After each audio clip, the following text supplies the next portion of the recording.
আমি বুখারী শরীফের হাদিস বলতেছি, আল্লাহ রাসূল সাল্লাল্লাহু আলাইহি সাল্লাম শুয়ে আছে। কি হয়ে আছেন? কি হয়ে আছে বললাম? কুমকুম ইয়া হাবিবুকান তানামু। আল্লাহ রাসূল সাল্লাল্লাহু আলাইহি সাল্লাম শুয়ে আছেন। বুখারী শরীফের হাদিস বলতেছি, কেন আমাদেরকে আমল করতে হবে এই জন্য আমি বলতেছি।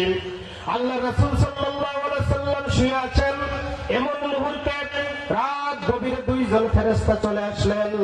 আল্লাহ রাসূলের ডান বগলে একজন হাত দিলেন, বাম বগলে একজন হাত দিয়ে বলতেছেন, ইয়া রাসূলুল্লাহ, ইয়া হাবিবাল্লাহ, আপনি আর শুয়ে থাকতে পারবেন না, আপনি এবার ঘুম থেকে কি করে ওঠেন, উঠে পড়ুন, আপনাকে আমরা একটু সবর করাবো, সফর করাবো। আল্লাহ রাসূল সাল্লাল্লাহু আলাইহি সাল্লাম বললেন, তোমরা কারা? বলে তো আমাদের পরিচয় এখন দেব না, আপনার অনেক কাজ পড়ে আছে, আপনি একটু আপনার উম্মতের জন্য আপনার দেখতে হবে, আপনার উম্মত কোন অবস্থায় আছে, কিভাবে আছে আপনার দেখতে হবে, ঠিক কিনা বেঠিক? নেতা যে হয় তার সারা রাত জেগে জেগে উম্মতের বাড়ি কিন্তু পাহারা দিতে হয়। আপনার আমার মতো এরকম সুপাই বসে নেতাগিরি করলে হবে না। কে খাইলো কে না খাইলো, আরে এইগুলো যদি খোঁজগুলো থাকে আমি কিসের নেতা, ঠিক কিনা বেটা?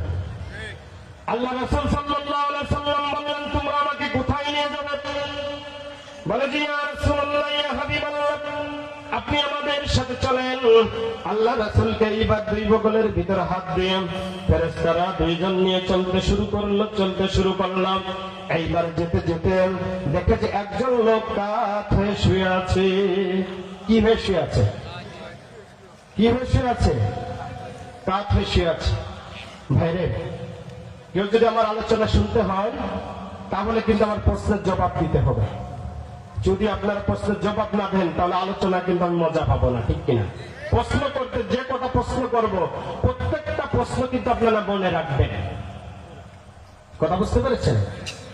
তাহলে আল্লাহ রাসূল সাল্লাল্লাহু আলাইহি সাল্লাম প্রথম দেখলেন যে একটা লোক কি হয়ে শুয়ে আছে, কাত হয়ে শুয়ে আছে। এইবার তার কাছে একটা লোক একবারে 40 মণ ওজনের একটা পাথর নিয়ে তার সামনে দাঁড়িয়ে আছে।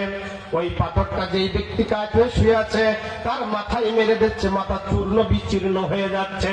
ওই পাথরটা যখন ছুটে যেয়ে পড়তেছে, ওই পাথরটা খুঁটে আনার বদলতে আবার এই মাথা চূর্ণ বিচীর্ণ ভালো হয়ে যাচ্ছে।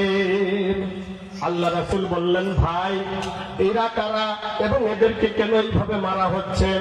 ওই ব্যক্তি বললেন, যারা ওই যে বগলে হাত দিয়ে নিয়ে চলে যায়, তারা বললেন, ইনতলিক ইয়া রাসূলুল্লাহ, একটু হাঁটেন। কয়টা প্রশ্ন করলাম? একটা। মনে রাখবেন, একজন ব্যক্তি কি হয়ে শুয়ে আছে? কাত হয়ে শুয়ে আছে। এবার আল্লাহ রাসূল সাল্লাল্লাহু আলাইহি সাল্লাম আবার হাঁটতে শুরু করলেন। হাঁটতে হাঁটতে দেখেছে একটা ব্যক্তি চিত হয়ে শুয়ে আছে। কি হয়ে? চিত হয়ে শুয়ে আছে। ইয়াউমুল হাদিদা বিল খাওয়াম। মা বোনেরা যখন মুড়ি ভাজে, কি ভাজে? মুড়ি ভাজে। এই মুড়িটা যেই আংটা দিয়ে ধরে, এর নাম কি বলেন তো? বাউলি। কি বললাম? বাউলি বা সাড়াশি। এই রকমের একজন ফেরেশতারা তো ওই রকমের বাউলি বা সাড়াশি আছে, যেই ব্যক্তিটা চিত হয়ে শুয়ে আছে তার এই কপালের ভিতরে ঢুকিয়ে দিচ্ছে এবং চামড়া শুনতে শুনতে শুনতে শুনতে তার দুই পায়ের বুড়ি আঙ্গুল বের করে দিতেছে। আল্লাহ রাসূল বললেন, ভাই এটা খারাপ। আবার ওই দুইজন বললেন, ইনতলিক, আপনি সামনের দিকে হাঁটেন। আল্লাহ রাসূল সাল্লাল্লাহু আলাইহি সাল্লাম সামনের দিকে হাঁটা শুরু করলেন। হাঁটতে হাঁটতে দেখে রক্ত এবং পুজের নদী। কি বললাম বলেন তো? রক্ত এবং পুজ নদী। পুজ এবং রক্তের নদী। ওর ভিতরে শত শত মানুষ সাঁতার কাটতেছে। চারিকোণে ফেরেশতারা হাম্বুর নিয়ে দাঁড়িয়ে আছে। হাতুরের বড়টা কি? হাম্বুর, যেটাতে কি পিটানো হয়?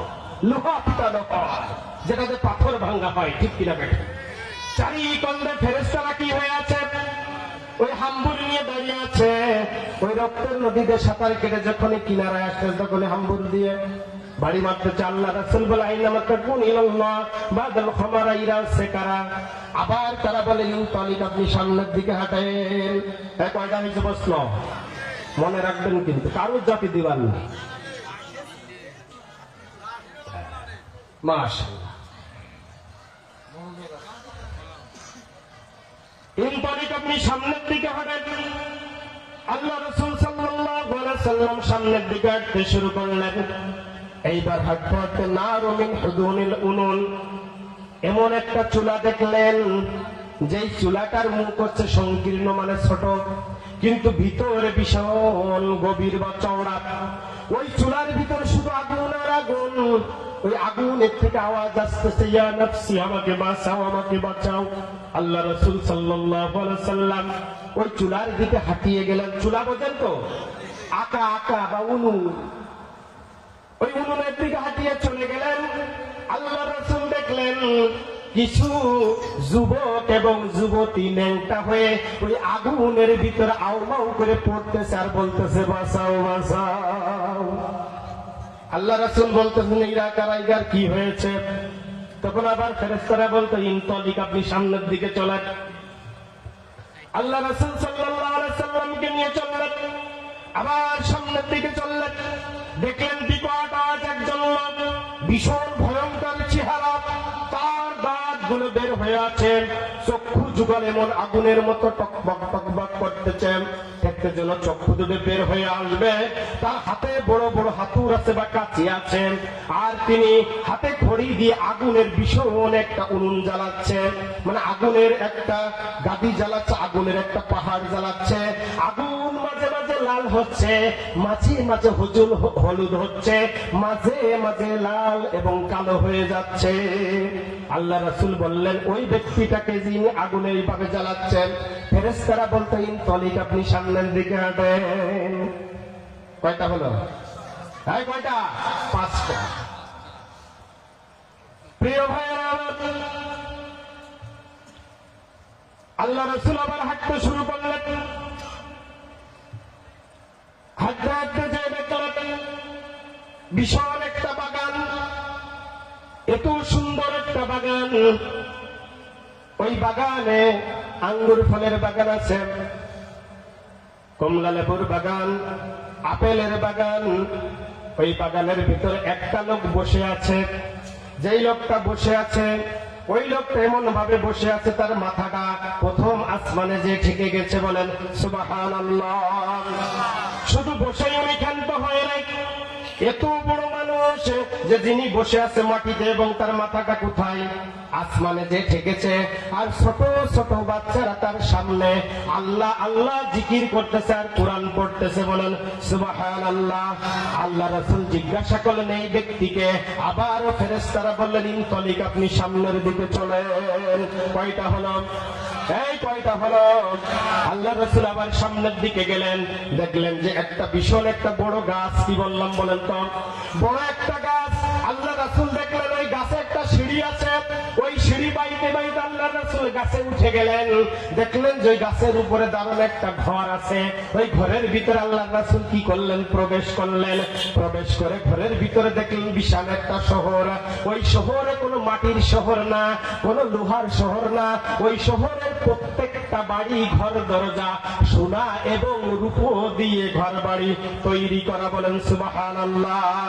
এবং শুধু তাই নয়, আরেকটু উপরে যে দেখলেন যে একটা ঘর আছে, ওই ঘরের উপরে একটা এই রকমের একটা সিংহাসন আছে, যেই সিংহাসনের ওজন ৭০,০০০ মণ সোনা এবং রূপোতে একটা চেয়ার গড়া। বলেন সুবহানাল্লাহ। আল্লাহ রাসূল সাল্লাল্লাহু আলাইহি সাল্লাম বললেন, ও ফেরেশতারা, এই চেয়ারটা কার আর এই ঘর কার? বলে যে চেয়ারটা আপনার, এই ঘরও আপনার। তা বলে যে এখান থেকে আর আমি যাব না। আল্লাহ রাসূল কি বললেন? এখান থেকে আর আমি যাব না। তখন ফেরেশতারা বললেন, ইয়াউমা ইয়াকুমু ইলাল্লাহি বা'দাল ইয়াউমিল কিয়ামাহ। ইয়া রাসূলুল্লাহ, আপনার এখনো সময় হয় না, এখনো কিয়ামত হয় না, আপনি এখানে থাকতে পারবেন না, আপনাকে আবার দুনিয়ায় যেতে হবে। বলেন সুবহানাল্লাহ। কয়টা প্রশ্ন করেছিলাম? কয়টা প্রশ্ন করেছিলাম? আপনাদের কি মনে আছে? মনে আছে তো ইনশাআল্লাহ? মাশাআল্লাহ, আপনাদের মনোযোগ আছে।